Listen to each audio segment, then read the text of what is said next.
My name is Dalida, and not long ago I was just an orphan. My existence was nothing but a succession of bleak days where winter seemed never ending. But all of that changed one day, thanks to a stroke of luck I could never have imagined. If someone had told me my life would take such a turn, I would have laughed. But today, I stand here telling you my story. I was just a lost girl, caught in the chaos of life until Richard, a businessman who seemed almost otherworldly, opened a door for me, one I had never dared to dream of crossing. I still remember that day when I took the old bus back to the orphanage. The rain pounded against the bus roof, and I sat there silently, my dreams of escape floating far beyond my reach. Richard boarded the bus that day, his gaze intense yet kind. He spoke to me with a gentleness that surprised me. He didn't try to comfort me with grand words, he simply listened. After what felt like an almost surreal conversation, he invited me to his home. "Come with me, Dalida. My wife and children would love to have you." Me? A simple orphan in the home of a billionaire? At that moment, I had no idea what lay ahead, but my heart pounded and I didn't hesitate. Arriving at his mansion, which seemed almost magical, I discovered a world I had only seen in movies. Golden corridors, shimmering mirrors, and soft lights revealing an almost unreal beauty.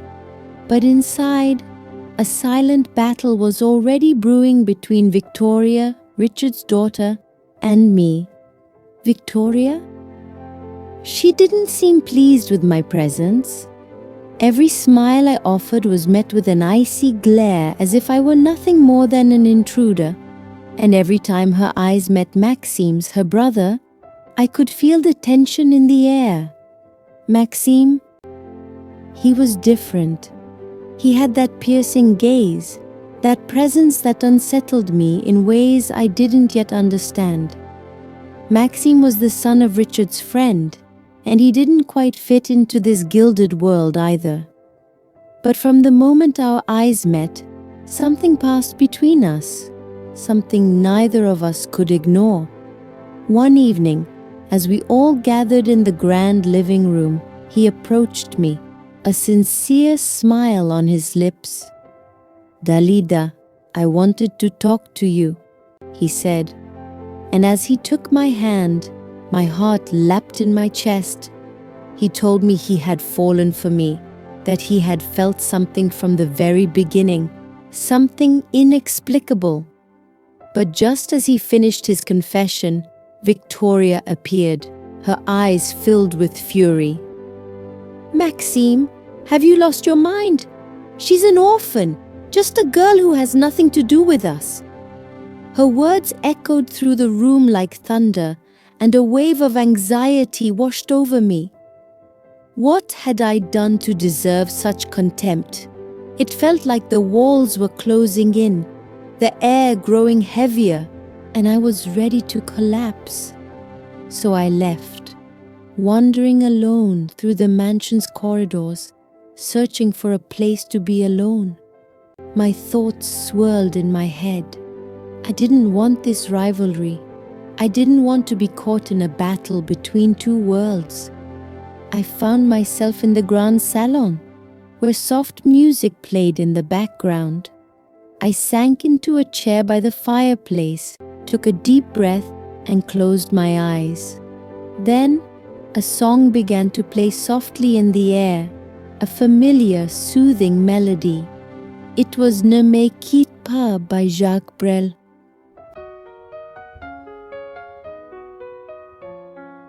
Je me quitte pas, faut pas pleurer.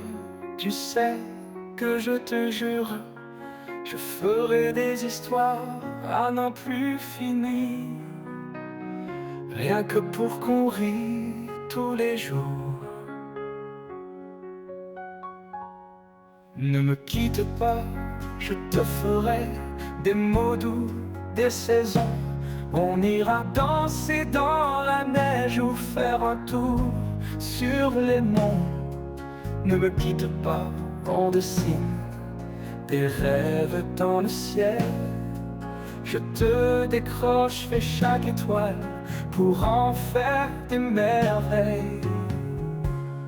Ne me quitte pas, on dessine des rêves dans le ciel. That song, with its words filled with pain and tenderness, held a comforting power. It was as if the music wrapped around me like a cocoon. I listened to every note, every lyric, as if they were healing an invisible wound. In that moment, the song spoke to me more than any words ever could.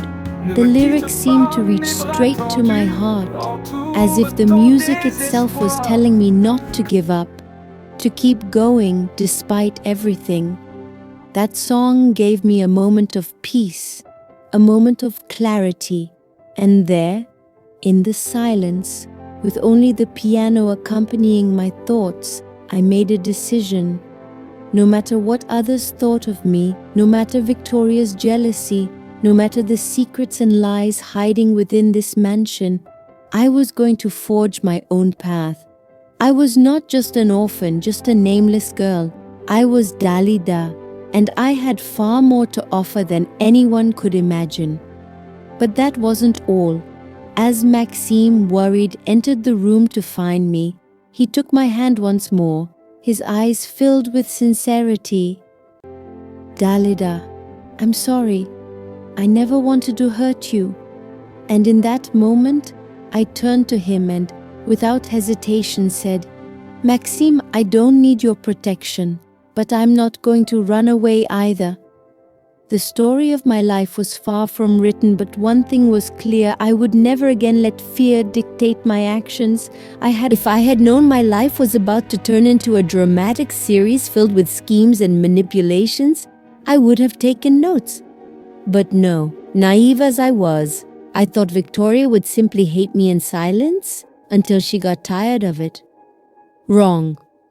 One evening, as I walked through one of the long hallways of the mansion, because yes, in a house like this, we don't talk about rooms but personal domains, I overheard a conversation that sent a chill down my spine. Mom, she has to go.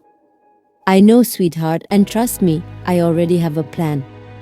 You see, Victoria's mother, Madame van der Shield, had the elegance of a queen, the smile of an angel, and the soul of a great white shark. I held my breath. They were going to take me down.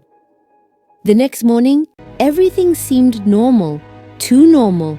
Even Victoria had a strange smile, and believe me, a friendly smile from her was more suspicious than a spider winking at you. In the late afternoon, while Richard and Maxime were away, an alarm went off. Everyone rushed to Richard's office, and there, a pile of banknotes was sitting on his desk with my name scribbled on an envelope. Madame van der Shield, with a falsely shocked expression, placed a hand on her heart. Oh my God!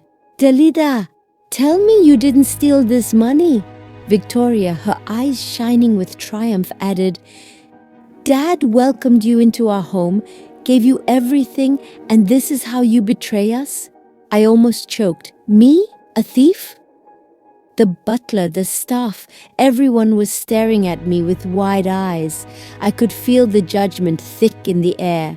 Madame van der Shield knew Richard trusted me, so she struck where it would hurt the most. I wanted to speak, to scream that it was a setup, but Victoria was already crying in her mother's arms as if I had stolen her very soul. And then Richard arrived. He listened to the accusations in silence, his eyes narrowing slightly. But I saw it. He had doubts. He walked up to me and murmured, Tell me the truth, Dalida. I'm innocent. Silence, long, heavy. Then he pulled out his phone and typed something. 2 minutes later, the security camera footage from the office was displayed on the mansion's giant screen. And there, the perfect image of Victoria and her mother placing the money themselves. Madame van der Shield went pale. Victoria opened her mouth, but no sound came out. Then Richard took a deep breath and the boss's wrath. "I can't believe this!" Richard's voice shook the walls. He turned to his wife, furious. "You too! You were part of this madness too?" "Darling, listen, it was just to protect our family." Madame Vandershield tried, but Richard's glare could have melted a glacier. "You want to protect our family? Then here's what we're going to do. Victoria, starting today, you're going to a rehabilitation center. And you..." He turned to his wife, his gaze icy. "If you want to stay in this house, you will never try to manipulate anyone again." Silence. Madame Vandershield said nothing. Victoria let out a horrified cry, but Richard didn't waver. 2 days later, a driver came to pick her up and dropped her off at an ultra-strict center where even iPads were forbidden. And me? I was free. The end or the beginning. After this whole ordeal, I decided to take some distance. Too many emotions, too much drama. I went to live outside the mansion for a while just to breathe. But one evening, as I was returning home, Maxime was there. "Did you really think you could disappear like that?" I just needed some peace." He smiled, that amused expression I loved so much on his face. Then he stepped closer and pulled out a ring. "So, Miss Drama and Suspense, how about marrying me?" And just like that, my orphan story turned into a modern fairy tale. But I stay on my guard. You never know. Maybe Victoria will be back.